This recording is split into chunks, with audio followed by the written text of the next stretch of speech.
So this is a pretty big deal. In a new court filing, Capital One says that Donald Trump's accounts were closed in 2021 after months of analysis by its anti-money laundering professionals, not because of politics, as Trump has claimed. His accounts were shut down. He said they did it because, oh, I'm Trump, you hate me. But they're saying actually there was evidence of money laundering. The bank says its AML team conducted a careful review that identified suspicious transaction patterns and made the decision under federal anti-money laundering obligations. This is their response to the Trump organization in a filing today seeking to have their lawsuit dismissed. So that's a pretty major piece of information to drop out of nowhere. And I know that Capital One wants the case to go away, but I kind of want it to continue. I want discovery to continue. I want them to release the evidence they have of money laundering with Donald Trump's accounts that were closed. But pretty crazy. Well, ladies and gentlemen, welcome all 152 of y'all within 2 minutes to the Politics of Being Black show. I am Lamont Tyson. Today I have, if you've been with me any in the last 6 years, you all know Monique Nicole. She's the youngest in charge of Atlanta and Hollywood, and I hear she's doing New York now. She's in the building. The new people, you've got to meet Mel, who gives emotional and energy assistance. She's in the building with me. And all of us knew Trump was a crook from the beginning. He's more crooked than the letter S. He's more crooked than a sidewinder in the heat. We all knew that this was going on. That's just a small smidgen of what we're going to talk about. Folks, show starts right now. I'm up early for the dealers come out. Everybody is outside till the killers come out. You ain't eating, you just act full. I'm impactful. Dozen funerals in a month. I got that pull. I will give it to niggas in all rap forms. Ignatius out right now on all platforms. That's right. You're in the building with the all-knowing, all-loving, all-feeling, all-seeing, all-powerful, all-woke, all DEI, all LGBTQ+, all equitable, just damn everything sexy as hell host. And look at these wonderful young ladies that are going to help me do this show tonight. Let's get a feel of how they're doing. Mel, we'll start with you. How is your week starting out so far? It's Monday. I feel pumped. I'm ready to take down evil racists. As they say in Australia, fucking A. That's right. That's what we're going to do. And Monique Nicole, youngest in charge, handling business in LA, handling business in Atlanta, handling business in New York. Chick, can I get some of the frequent flyer miles you got on your card? Baby, get that Delta MX, baby. Just get the miles, baby. Get the miles, folks, okay? You already know. She said, get that Delta MX. Boy, you got to be in elite class to get that shit. I don't know. Your boy Mark can't get no... I can't get that right now. Please, you know damn well you can get one. Stop playing with folks. I'm going through divorce, my G. So you know your boy Mark got to take it easy right now. Oh God, we've made the public announcement. Okay. Yeah, it's almost there. We good, Jesus. Folks. If you didn't know, here's what we got going on. In the last quarter, I was the 8th fastest growing progressive YouTube channel in all of politics. Please. Go tell your friends what I've done to make that happen. I network with a lot of small content creators that don't have big presences on YouTube to help uplift them with my community so they can build presences on YouTube. If you know someone who's trying to get their presence built via IG, TikTok, wherever, they want to get with my audience, tell them to come holler at me. We'll post them, and I guarantee you they'll get some good views. Ladies, let's get started. Let me tell y'all, before we get into it, let me let you all know what we're going to cover. We're going to cover a Tatum, ladies and gentlemen. And I'm not talking about Jason Tatum that plays basketball for Boston. And I'm not talking about Channing Tatum, you know, the one that used to be a chipmunk dancer and then he turned actor. I'm not talking about either one of them Tatums. I'm talking about the great value version of a damn Tatum, Brandon Tatum, who is out here besmirching black folks. He's out here besmirching his own damn self. And he's trying to throw gears in the sand of the Nolan Wells case. We've got updates on Nolan Wells. We're going to break that down. We've also got a little bit of the autopsy information going on with him. And we're also going to cover the 10 worst states in the United States to live in. And I'll ask you two ladies, can you guess what they might all have in common? Anybody take a guess? Go ahead, Mel. Mel, they have a color. Monique, what do you think? My mind is going all over the place. I'm gonna let Mel go first. Thank you, Monique. I'm gonna guess they're all red. Yeah. You got it. Monique, you got anything to add to that? Definitely red. I mean, when we say words, we talking financial, we talking how much All it costs of it. to live, are All we talking of it. racism, are we talking crime rate, Medical access. All of it. the range of what we talking about. CNBC encompassed all of it. Okay. Racism, cost of living, affordability to healthcare, affordability to childcare, all of it got encompassed.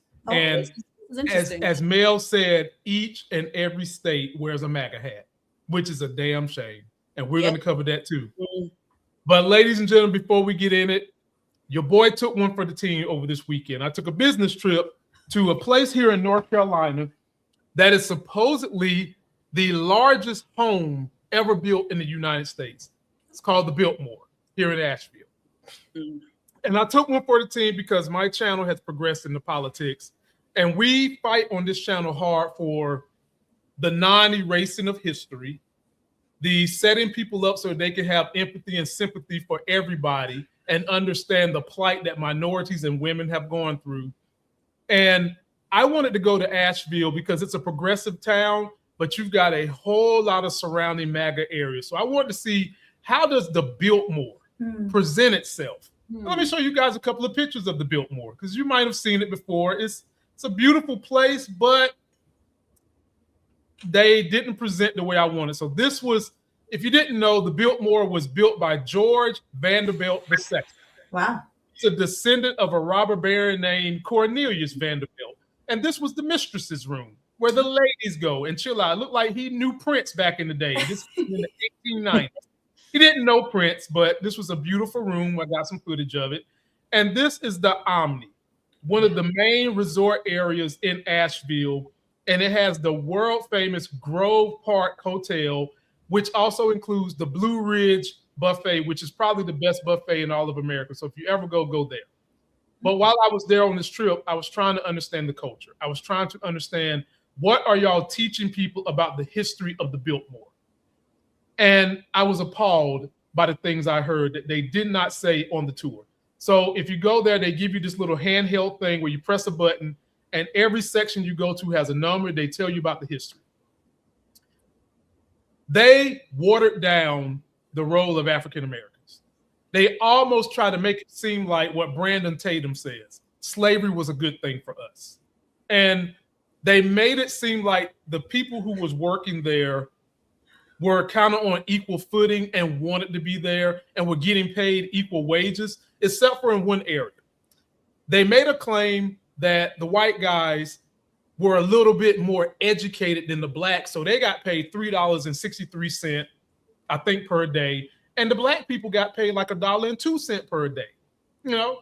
And instead of giving the real history, I knew they wouldn't do it. As minorities, we always understand, most places we go, we're not going to get the real history, because if we did, more people would be sympathetic to our plight, more people would dig and understand what we have been through, and they would want to see the kind of change that most minorities want to see.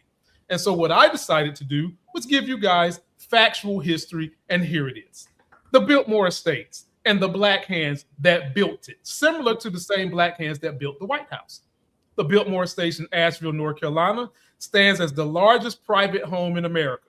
Now, I take full opposition to that shit because they are listed as a historical whatever the thing is. That's not private. Stop it. But anyway, George Washington Vanderbilt II commissioned the estate, and construction began in 1898. He was the grandson of Cornelius. Down below, you see the GPT status of Cornelius, the grandfather. Cornelius Vanderbilt built his fortune as a robber baron, much like we see with these tech oligarchs today. A term the 19th century businessman who accumulated massive wealth through ruthless business practices, exploitation of workers, and control of railroads and shipping yards. Much like what we see today with the tech billionaires. They're controlling the social media airwaves. Anybody give them some money, they'll say, don't you say this, don't you say that, and they control it. Last point, and then I'll give the floor to you ladies. The generational wealth funded by Georgia's lavish estate, wealth built on the backs of working people, included working slaves. Black laborers contributed significantly to the construction and daily operation of the Biltmore. They quarried some stone, they cleared land, built roads, worked the farm, cooked the food, maintained the grounds. The Biltmore's presentation today attempts to soften that history using language that minimizes the reality of Black labor and economic exploitation on the property, calling enslaved or exploited Black workers servants, or drawing comparisons that workers down there experience erases the truth of what actually happened. Ladies, I'll give the floor to you. I'll come to you first, Monique. Are you surprised that a place like this is telling people watered down history, which is something we've always experienced from damn near elementary school till now? So as a Black girl, dark-skinned Black girl, don't let the filter fool you, dark-skinned Black girl from the South that was raised down here, not much surprises me. So no, that does not surprise me. I never been to the Biltmore. Of course, I would always see the advertisements on TV. I'm in Atlanta, so very close to the Biltmore. We're pretty much neighbors, as you know, Lamont. But no, never been there. I'm not surprised. It's the same way why you can drive many places in the South, including Georgia, and they built neighborhoods with the name plantation still in the name of the neighborhood. There's so many plantation this, plantation that here in Georgia. So they don't care about the history. They don't even give the facts about the history. They always want to water it down. I'll be honest. I'm thinking high school here in Georgia, they did touch on things, but it was a college professor of mine who really dove in. You know what I'm saying? And so it's just, it was watered down 20 years ago, and it damn sure is watered down in 2026 with we know who is in the office. So yeah, nothing surprises me, Loma. No. What do you think, Mill? I agree with Monique Nicole. The concentration has gone down even worse. I mean, I don't even think we might got 1% concentration in this Downy softener now. Damn. Can we get some help over here? Tell us about it, Mill. I have family, young Black women who live in the South, and I'm often concerned for their well-being because having a different culture here in New York City, it's more openly understood and discussed and regarded as truth that, that's your superficial story. You better make sure you look underneath. And I can notice that that's a different, exactly as Monique Nicole is saying, that's a different experience in those states that still hold what people want to call the history. Why can't people get over the history? Because the history continues to recapitulate. So if it doesn't end or change, you can't claim that people aren't letting it go either. It's pretty common sense. It's pretty logical to me. If nothing changes, history will always repeat itself. Yes. Always. 100%. Well said. Great facts, ladies. Y'all post your comments, let us know what you think. Your boy Lamont Tyson's always taking one for the team, getting on the ground, figuring things out. I'm always taking one on the team. Yes, Monique. Before we move on from the Biltmore, can you speak to what was the staff like there? What was your experience there? How were you treated there? The people, the tourists that were visiting, were they predominantly Caucasian? Were they also mixed race? Were they Black? Were they Asian? Speak to some of that, how your experience was there, if you don't mind. I felt safe. Pretty much most of the tour guides, I felt a very progressive vibe from them. Very progressive. Most of the tourists that were there were predominantly Caucasian. It was a good mix. Of course, you had your MAGAs there, but you also had people that had, blue stuff on, basically saying that we're progressive. But overall, I felt safe. The people in there felt safe. It's just the education they're giving is not safe. And I wouldn't tell minorities to not go. I would tell you to go so that it can spark the intellectual interest for you to go find the real truth, which is what it has done for me. And that restaurant, the Blue Ridge over at the Omni Grove Park that I was telling you about, is a highly progressive place, but they cater a lot to the rich. And I had a wonderful conversation with a waiter there who's a political science major. I won't say anything else, but he kind of gave me the insight on what's going on there. Because if you guys remember, when Trump first got in office, they cut off FEMA funds because they had the flood and all that stuff that hit over there. And Trump cut the funds, and sadly, he cut funds to a lot of people that voted for him around the Asheville area. And, the waiter was just kind of telling me the dichotomy that is so stark with the inner city Asheville versus the surrounding country, and how it was so frustrating to see that economy take a tumble because the people that voted for Trump was okay with him taking the funds, and it just blew his mind and their mind. But the restaurant he works at is untouched because rich people come there. It's like a resort. It's untouched. And so some of the things that the economy is doing to other people, the rich don't see it. And that's why oftentimes they seem obtuse to the real problems going on the ground. Yep. Y'all let us know. Let us know what you think. Next thing I got for you ladies, and Mel, you'll get to go first on this one. Here is the list of the top 10 worst places and states to live in the United States. It is a MAGA booger bastion. You only want to go there to visit, and you want to make sure you ain't near no southern border state, because boy, they might try to hem your ass up. Take a look at this, ladies. CNBC just dropped its list of the 10 worst states to live in. And I know a lot of you are not going to like who came in at number 2. They based the rankings on quality of life metrics, things like crime, access to health care, protections for workers, the kind of things it says would attract workers to a state. At number 10, Arkansas, which actually moved up this year, but they got poor marks for violent crime, dead last for food insecurity. Oklahoma, number 9, a cheap minimum wage and poor worker protections hurt the Sooner State. Alabama's 8, poor marks for mental health providers and limited protections against discrimination. Missouri, number 7, one of the most violent states in America, according to FBI statistics, top 10 in firearm deaths, too. Utah is 6th, beautiful state, but bad marks from CNBC for health care and a low minimum wage. At 5, Georgia ranked poorly for worker rights and protections against discrimination. Louisiana was 4th over healthcare access and violent crime rates. 3rd, Indiana, ranked low when it comes to child care, which makes it more expensive for families to live there. At number 2, my home state of Texas. And this is weird, though, because CNBC rates Texas as 4th best when it comes to doing business. When it comes to quality of life, they ranked the Lone Star State low for healthcare reasons. A high uninsured rate, dead last in the country in primary care physicians per capita. And CNBC's state with the lowest quality of life, Tennessee. One of the highest violent crime rates in the country, 3rd highest drug death rate, and hostility toward the LGBTQ community. I know you have some thoughts. What do you think of CNBC's rankings? What'd they get right? What'd they get wrong? Let me know in the comments. Wow. Wow. Wow. Not a single blue state on that list. But, Mel, you have MAGA and Republicans tell it.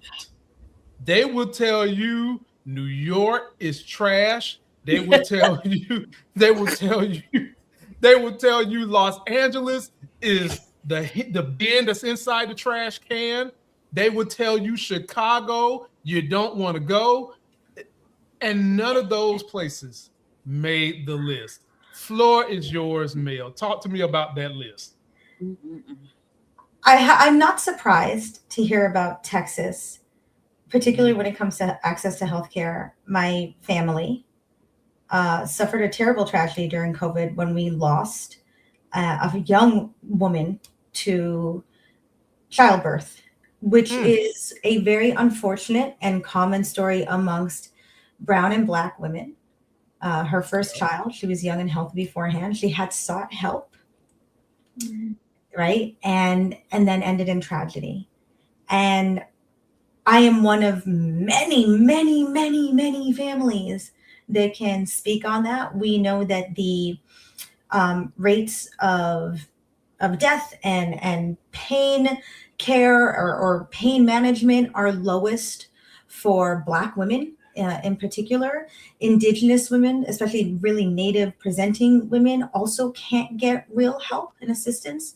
So is what I'm hoping the people will see from this report is that everything they try to malign in terms of DEI or this obsession with trans people and gay people and all of it, if you want to remain in the pipeline to poverty, just make sure you're in a state that is obsessed with keeping other people from living their best lives.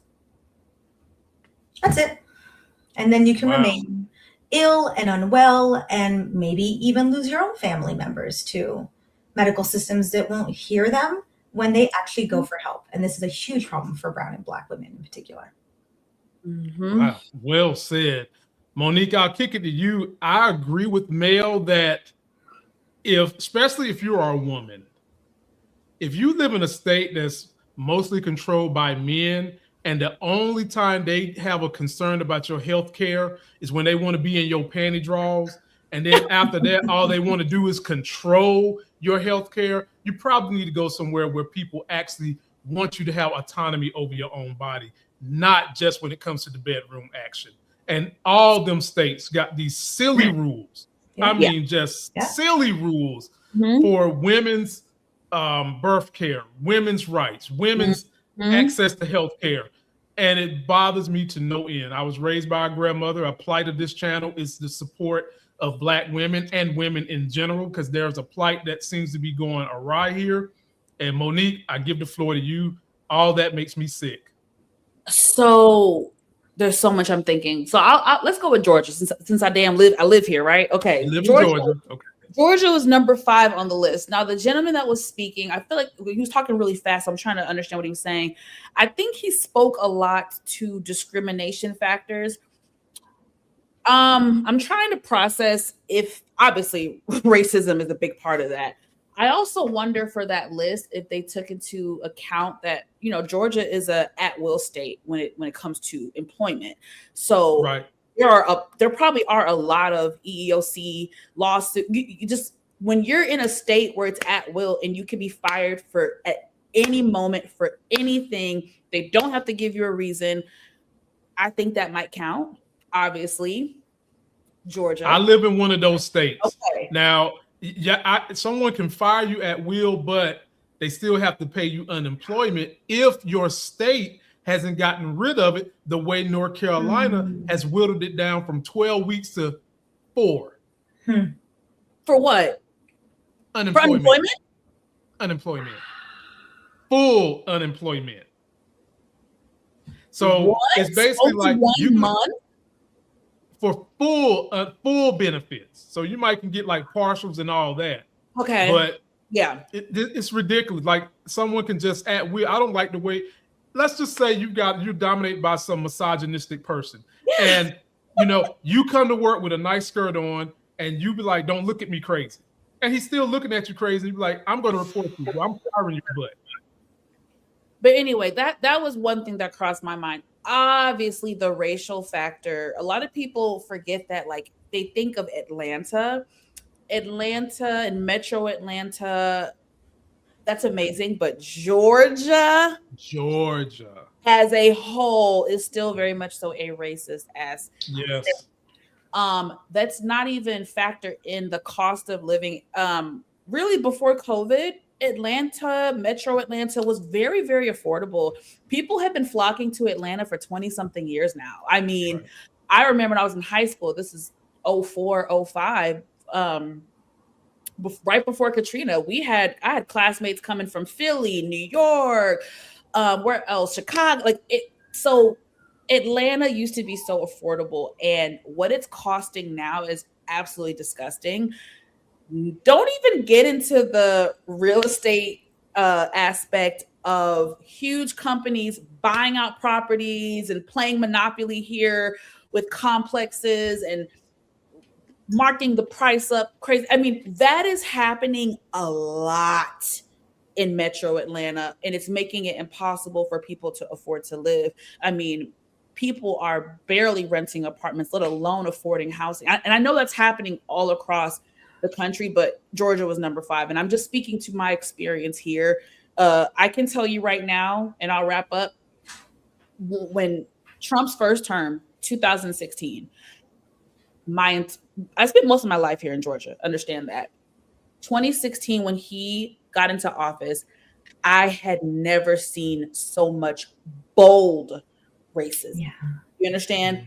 Bold racism. Because believe it or not, I'll speak from my experience, even in the South, before Trump, there was a large group that was still very, very subtle about their racism.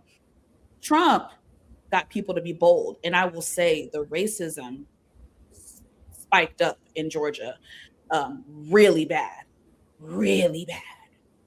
So yeah, I'm not surprised that Georgia was on the list. Texas, not surprised. I was surprised by like the Utahs and the Missouris and the Oklahomas. But yeah, red states, right? They're so perfect. My God. Can I add one thing to that, Lamont? Yes, you can. Let me say this. I guess all the praying they're supposed to be doing, thank you for your service, and thoughts and prayers ain't been working too well for them. No. You took that. That is exactly what I was going to say. That everything. Oh Lord, that was meaning like you were on the vibe. These are also states that are highly religious in their cultural values, and when you can fool people, it's 2026, folks. If you have offense at me calling any religious story ideology being fooled by a narrative, that's any religion.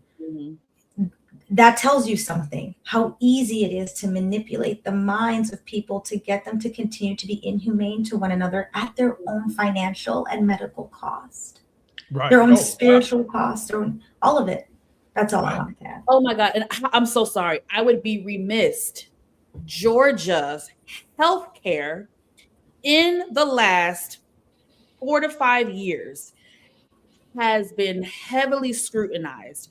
I have a lot of friends who work in healthcare in New York, New Jersey, and people who I know that have thought about moving down here. And one of the main reasons that stops them from coming down here is the healthcare system and how it has decreased, especially for women, especially the birthing rights, especially that is one of the main things I meant to say. Oh my God, that I don't know the stats and stuff, but I have been reading some articles over the last couple years. Georgia's healthcare system has gone downhill with the treatment, the care, medical negligence, medical deaths. Don't add in all the new rules that Orange Face put in with women and abortion and this and I have stories, but we don't have enough time for that. There was a national case. If you guys remember and can Google from last year, the national case here in Georgia where the black girl, remember, right? Okay. I did a story about that. Exactly what that hospital. I've been to that hospital. I know people that work at that hospital. Yes. Wow. So folks, if you want to know, Georgia had a woman who basically was on life support. That was the only reason she was living. And they forced that woman to stay on life support to give birth to a child. Yeah. Against the family's will. She was incubated at that point. Right. So y'all post your comments. We've got to do better in those type of states. We've got to quit giving up the power we have, the autonomy we have. And it's up to us to be little engines of education and truth for those people that are starting to see that what they thought was one way really is not that way. That's what we do here on this channel. Speaking of which, ladies and gentlemen, don't forget, I'm your boy. Send me all your creators that want to try to grow. It's a community effort here. We do a community growth progress where we get people that want to grow. I give them some pub for free, not asking for anything. And we try to grow this thing together, uplift everybody, because right now we need every progressive hand on deck. You feel me? Everyone, because what we're dealing with in this country is abhorrent. And it seems like it's getting worse, but I'm here to tell you, we can come together. We can make some things happen. Speaking of which, it's time for Nolan Wales. The last 30 minutes of this show is dedicated to the stuff that's been going on with Nolan Wales. One big issue today that we saw that Don Lemon, my boy Don Lemon reported on. There was a fake autopsy report coming out basically saying that this boy was drunk.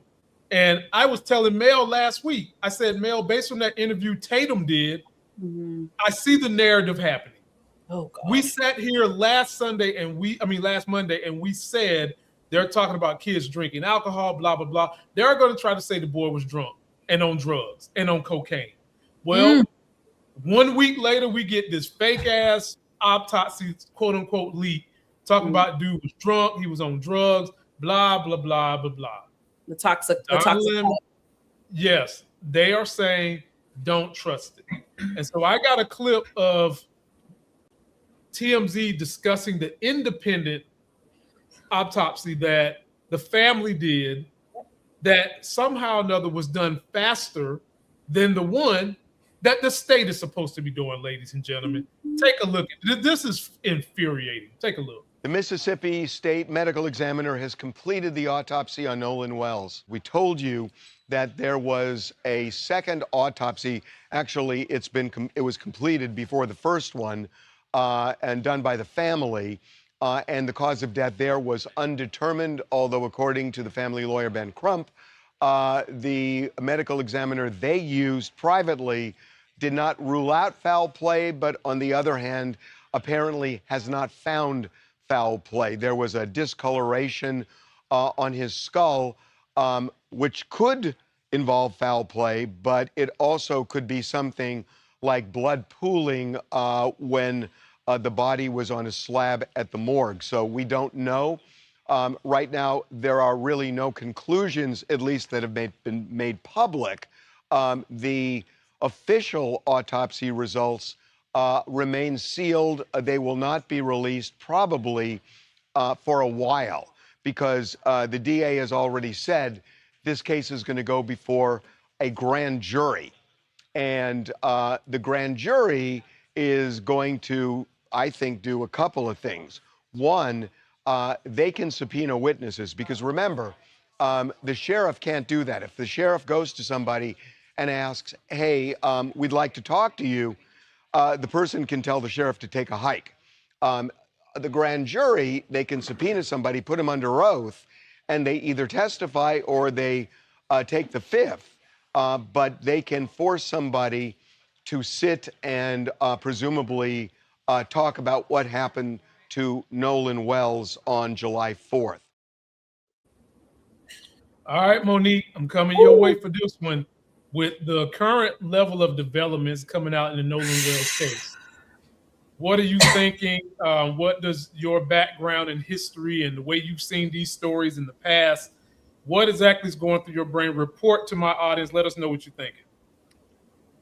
I don't even know where to begin. I'll just start. I've been very deeply disturbed by this case, as everyone has. Like I said, I grew up in the South. I used to have a lot of white friends. There was a time where little Momo was the only black girl. Okay. And so I see Nolan and I almost see myself, or I see some of my peers who were in those situations. And I don't even want to get emotional, but it's just the fact that these parents, Nolan was in college, 4th of July weekend, you're going out with your friends. A parent's worst nightmare. No parent is waking up thinking, this is about to happen to my kid. My kid is about to be a hashtag. My kid and my family are about to be international news. So it's just, when we do all these conversations and think pieces and videos and reports, I don't want any of us to lose or forget the humanity behind of what's happening. The family's forever changed. And, making matters worse, it's become a shitstorm. And you have kids that are covering up. You have parents that are covering up. You have probably district attorneys, you have people who are covering this up. I want to read something to you guys. Your girl was doing a little research on my way home from work. I was listening to Nancy Grace today in the car, and she had a professional come on. He said a couple things, guys, that I wasn't aware of, and I took some notes, okay? So this is about the autopsy and toxicology report. So he broke it down for the state of Mississippi. There is a state medical examiner, but there also is a county coroner. The state medical examiner essentially provides a service to the county coroner.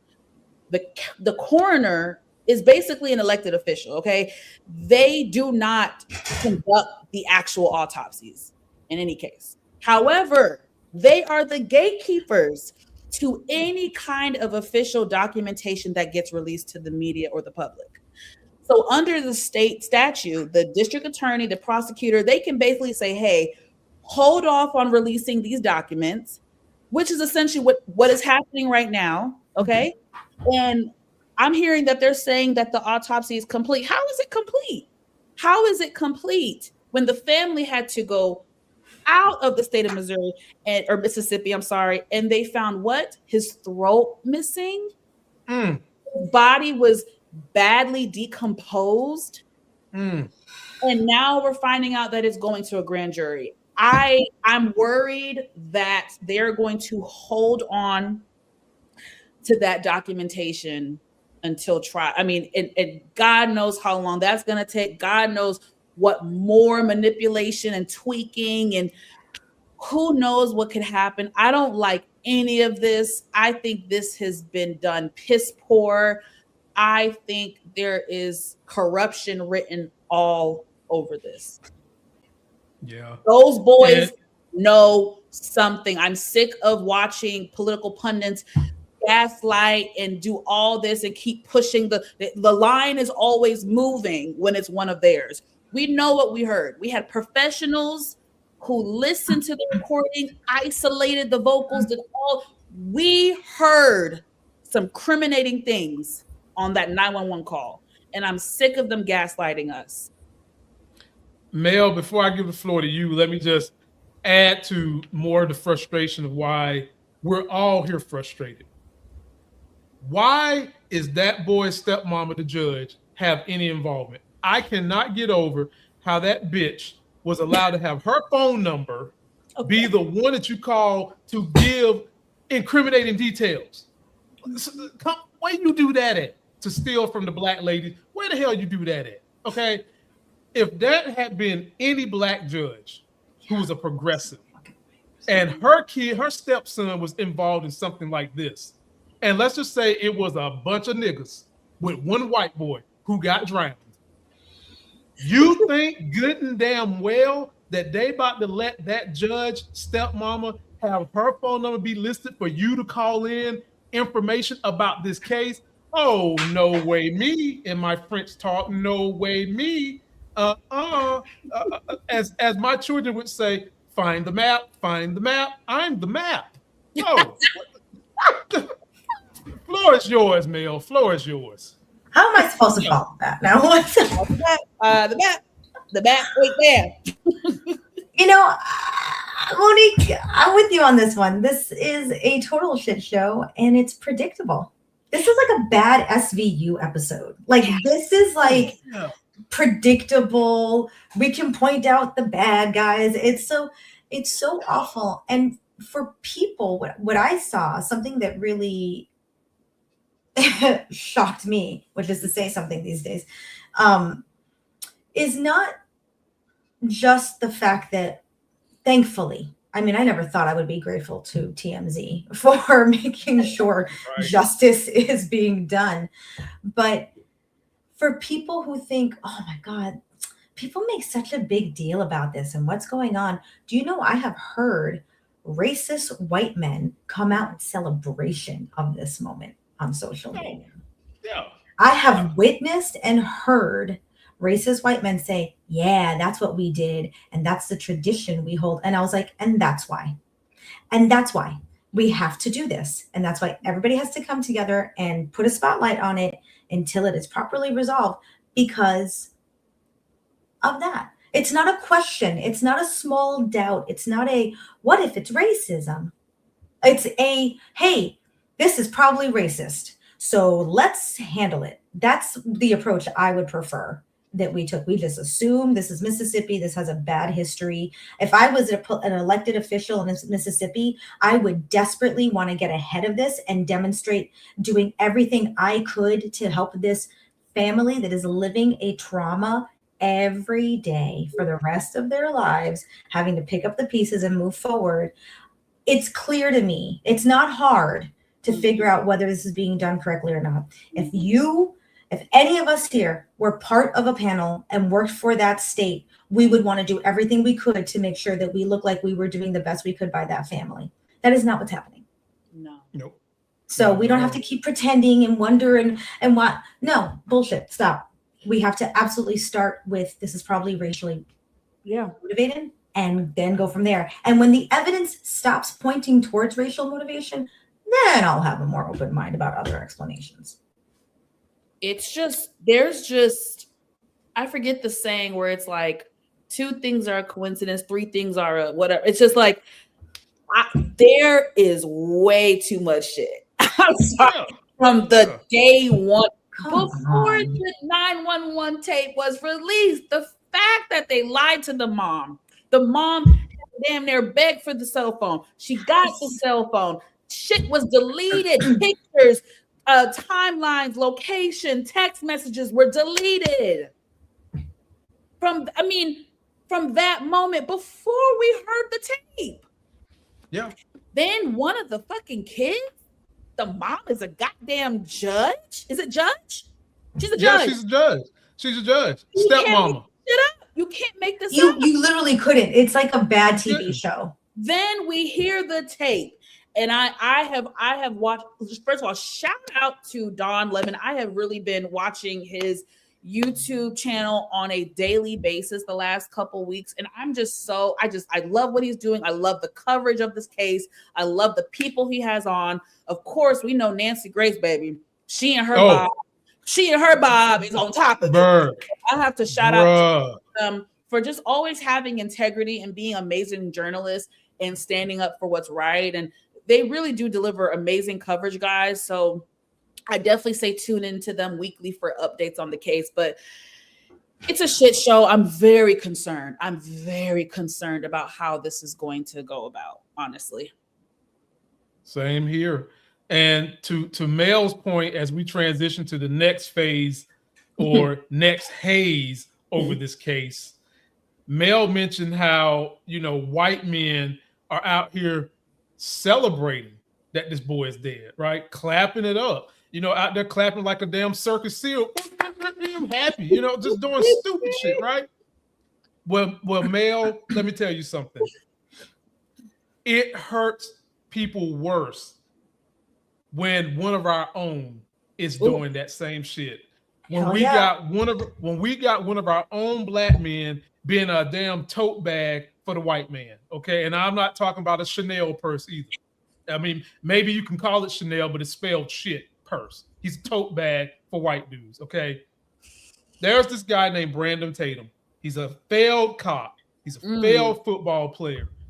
And all that leads to personal insecurities on his side. He wants to be somebody. And the only way he could find to be somebody was to appease white, rich, racist dudes and to be their lapdog. He has caused a haze over this case because he's been granted access to interview these boys. And the one thing I know about white people who are like that, they will let a black dude come and interview you if they feel like they can control you. If they feel like you can be bought by their cases. But what hurts other African Americans who know better, who are woke, is when he get on TV shows, builds his contrast by throwing us under the bus with stuff like this. And there's a war going on between him and DL, and we'll get to that in a minute. Oof. But this is what this man is made of. Take a look at this guy. Where they find these type of dudes at? I mean, it's like, did Clarence Thomas nutting his mama or something? Anyway, here we go. Brandon, Charlie Kirk said black men like you were better off during slavery. Do you agree with him? Now, listen, 100%. You believe 100%? Wait, you after slavery. Let me explain, because maybe you don't know black history. No. You don't understand black history, and you don't understand what Charlie was saying. During slavery, it was only like 2% of white people that owned slaves. Who else was Who else were picking that cotton out there? You know, they act like all white people were sitting around. To elaborate on that, because I've been down that path, as you know, I appreciate that the entire Southern economy benefited off of slavery, but the counter argument to that is that the North chose not to, and that 350,000 white guys died to end slavery. So it's like, why can't we look at both sides of this? With the point being, not all white people are your enemies. Some of them stand shoulder to shoulder with you at the darkest times. I'm sorry. I couldn't hide my damn face. So that was so much bullshit in that I thought I was at a rodeo. For real. I was ready for a red cape to just drop down in front of my camera. Because that was, man, let me tell you something. First of all, those numbers about 2% is just hogwash. That's number one. She openly admits that the production of slaves and what they did in the South created fortune for this country. And then she openly admits that there was a war fought to liberate slaves, but that war really and truly wasn't fought over slaves. It was fought over states' rights, okay? And then she wants to get credit for ending something that was immoral in the first place. She wants to get credit for the white people that did it. And let me tell you something. Neither one of them two white folks, and I'm calling Brandon Tatum a white dude, neither one of them two white folks are the type that we need to be uplifting, that she said we need to stand shoulder to shoulder with, because they're not for us. The floor is yours, Mel. I'm gonna let Monique get her stuff together, because boy, I see it coming. But I'm gonna give the floor to you first, Mel. I was gonna say I want you guys to handle it first, but Monique, you need a second. I just want to start calling out some bullshit. First of all, Tío Tomás, Spanish for Uncle Tom. I think people forget where we get that language from. I think people need to go back into the literature with which we make the reference of a fucking Uncle Tom. Okay, so I would want the audience to do that for themselves and why we use that language here. That's number one. Number two, I am tired of non-divisive rhetoric being co-opted to create more division. It is absolutely true that not every white person is your enemy, nor, to quote one of my dearest Black mentors, is every Black face your friend. That goes for all of us and whatever. Yeah. Do not conflate that truth that can bring us together with the origins of that war. That war was not white people having a realization of the inhumanity that was being, how we were treating the slaves, and we will rise up. And I'm saying we as pantomime, Mexican American and Puerto Rican, we were not here yet. So like, you know, we're doing a different thing. But like that makes me so angry, because you take what could be good, linking up together and saying, look at the common enemy, look at what is here before us, and then you conflate it with misinformation about history that most people, by the way, don't know accurately enough. That is why they are manipulated by that. And that is what gets me so incensed, that this is so easy to sell to people that they can't identify all those layers of mishmash bullshit. But I'm so grateful we are here together to do that. And thank you, Lamont, for letting us do that with you, because I want people to understand how that is damaging, especially coming out of that white lesbian's mouth. And I went to Smith College. All right. I will call out the intersectional minority white women who want to claim a certain platform and then misuse it. Let's go, girl. Just like the fake feminists out there. Like, y'all were the fake ass fucking dumb bitches who marched for, I mean, I don't even. Bring it, Monique. The floor is yours, Monique. The thing is, I'm really, I'm trying to find the words, because I don't have, I'll never understand a Black person that goes against their own. That's just not something that my brain can compute. I can't even I don't even have a real rebuttal, except for I think Brandon Tatum is a white supremacist. Like, I just think he's a white supremacist. The rhetoric, the dangerous rhetoric that he spews out his mouth. You know, you're saying some fuck shit when you got white people gagging. When you got white people and other minorities looking at you like, what the fuck did you? That's how you know you done just jumped off the ledge. You're on planet Pluto. Like, I don't know what to say to that. Let me help you, Monique. It's called self-hate. How Nancy Grace I don't know if y'all saw the clip of him on Nancy Grace, and he was humming a hamina, and she had to gather his ass. Then this Brandon Tatum, which I just found out who the fuck this guy was barely. Me too. And I'm glad I don't know who he is, because he's a waste of space, a waste of a black man on this planet. He really wants to be white. And then one day ago, the YouTube channel Jubilee just dropped Officer Tatum versus 20 black liberals. I was trying to send it to you now, but shit, my phone is not working. So I saw clips of it. It is, oh my God, it's 2 hours long, Lamont. I don't think I can stomach that. The clips that I saw was crazy. I think you would enjoy watching it. Oh, no, I wouldn't. No, I wouldn't. I don't like debating with people that don't use fact. I think you would appreciate the liberals. Oh, okay, yeah. But I read in the comments, he cut them off a lot.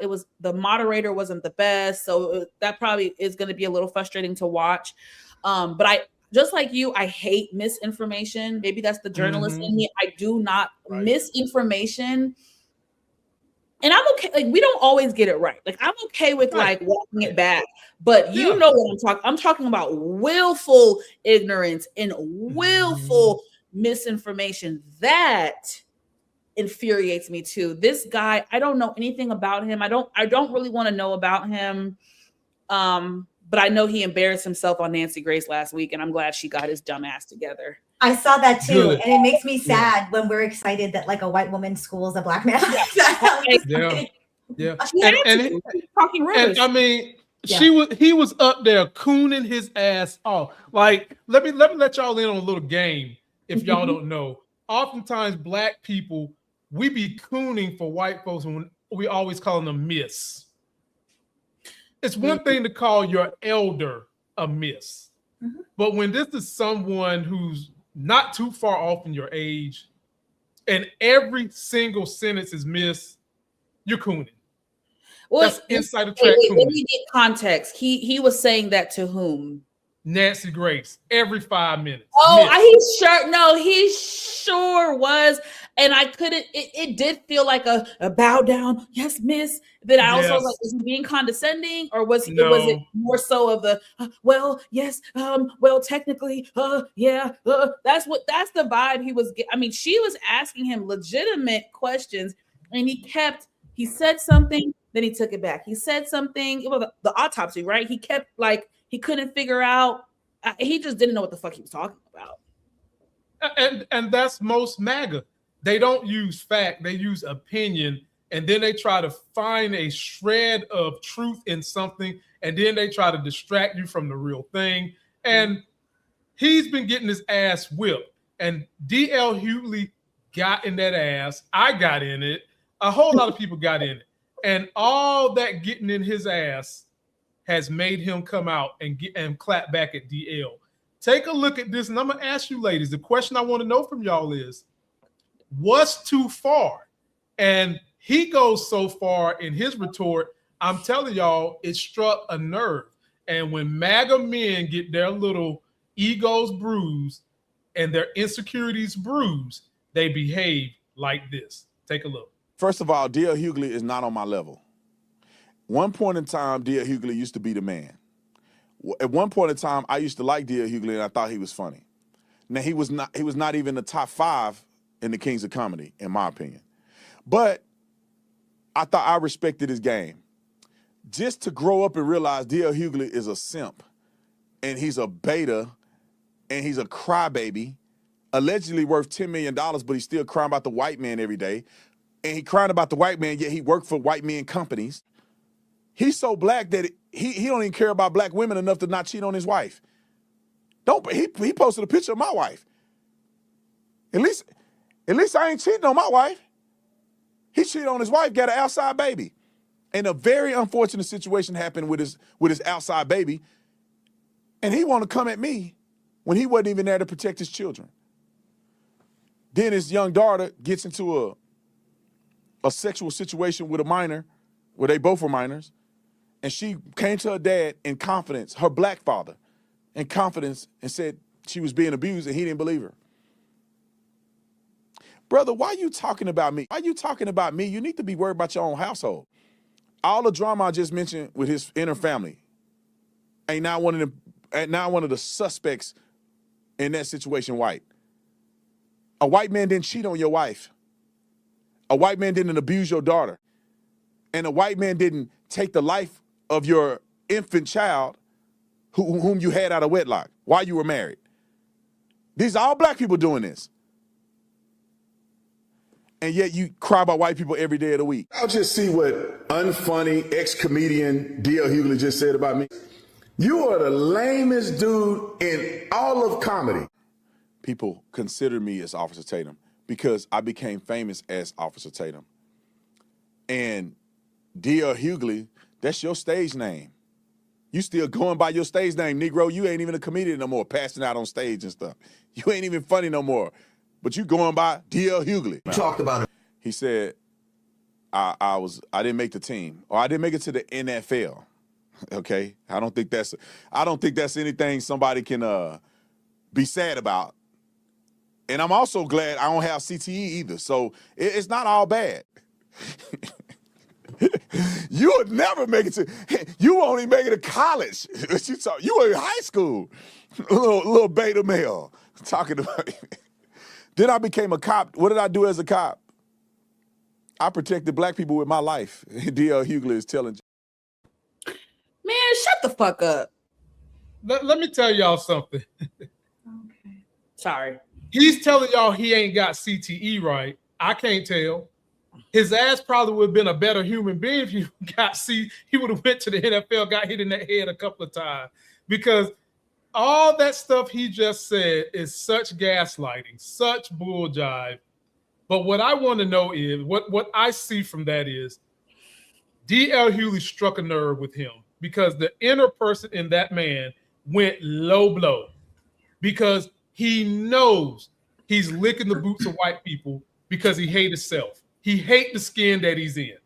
He knows he's kissing white booty holes because he does not like being black.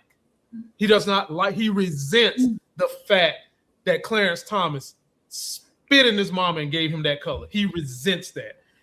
And I'll just say, dude, if you're having those kind of closet problems, just go get the vitiligo surgery Michael Jackson got. Go get that Sammy Sosa and come back white.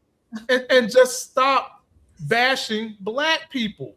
And to say that you became a cop and you were protecting black people, how the hell is we supposed to believe that now when you're not even protecting us from a damn microphone?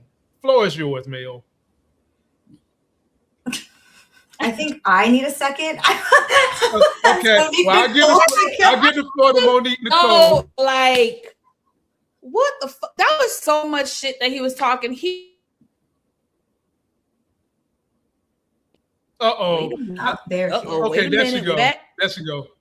There she go. Is that me? Uh-oh, wait a minute. Oh no. I think Momo is about to shut the show down, boy. That her booth is on fire.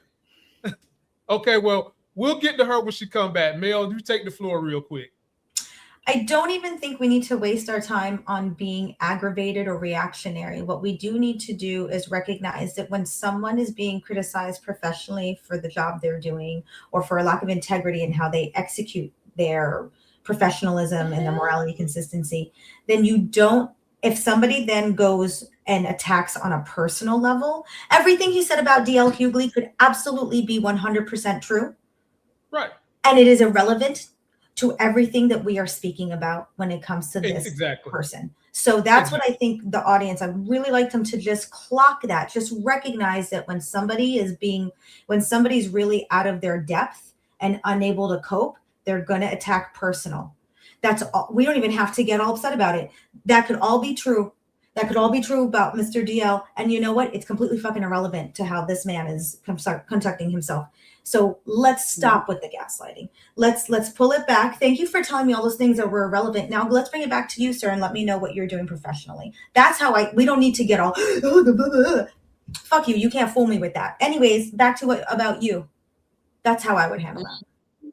Floor is yours, Monique. You get the last word. Monique's in. I was having issues, child. I think Brandon Tatum trying to cancel the damn video because we were about to go ham turkey grits on his ass.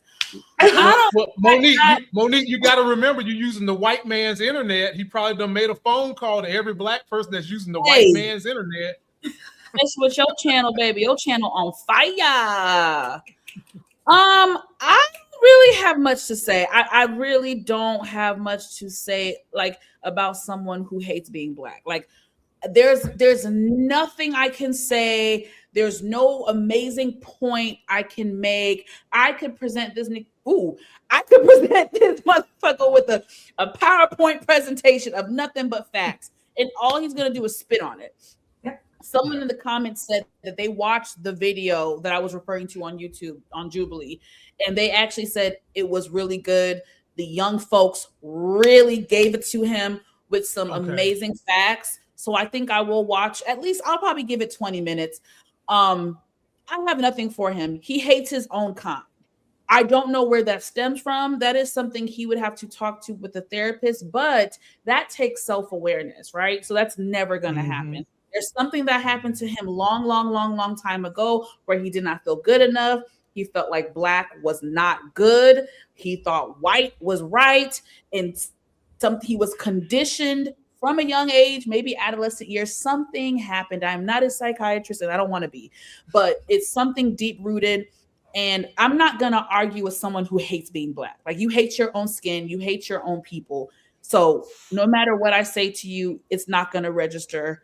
But I do want him to get the fuck off of TV and stop doing bullshit and lies and misinformation. Now, that is where people like DL and other intelligent people are going to keep coming for his fucking neck. Because what you're not going to do is go on public platforms with this type of case, with someone's life on the line, someone's family on the line, justice on the line. You're not going to go on a public platform and continue to spew misinformation and lies and then cover it up.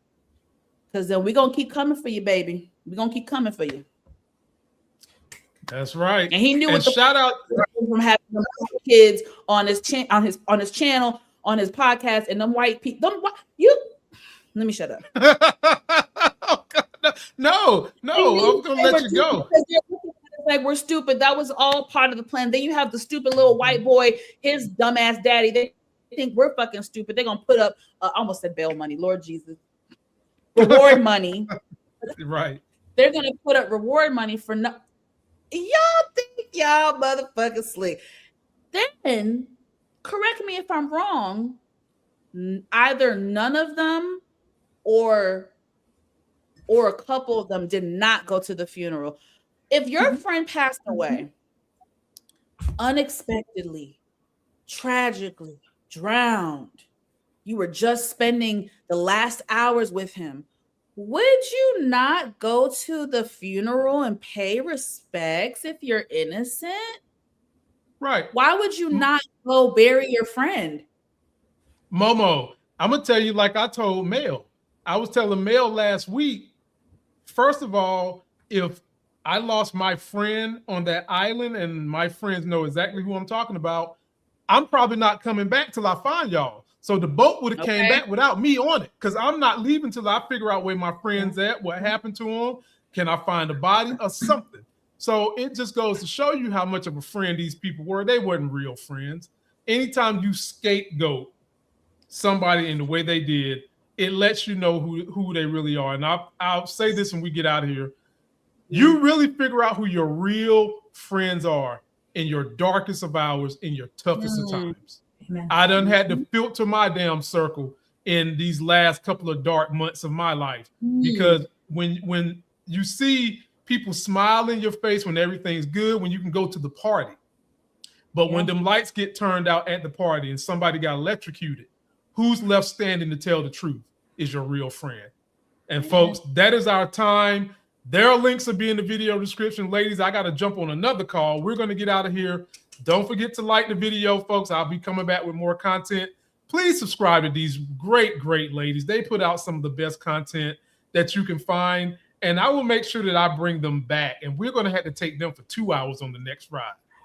Until that next Sex is Hell video, we're out. Somebody's bleach blonde, bad built butch body. Somebody's bleach blonde, bad built butch body. Somebody's bleach blonde, bad built butch body.